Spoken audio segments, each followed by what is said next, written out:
Dans cette séquence, on va faire la question 4.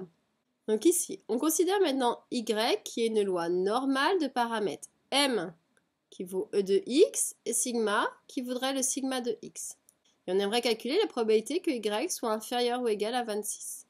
Donc sachant que ici, la loi y, on me dit qu'elle suit la loi de paramètres m égale e de x, mais e de x il vaut 25. Et qu'ensuite, j'ai la valeur de sigma qui vaut sigma de x, c'est-à-dire pour nous 3,53. Et donc on aimerait calculer cette probabilité.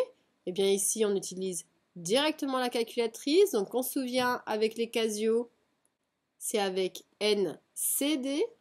Et pour les Texas, donc c'est quand vous allez dans Stat Distrib, c'est avec la commande normale CDF. Et ensuite, vous remplissez bien les bons paramètres.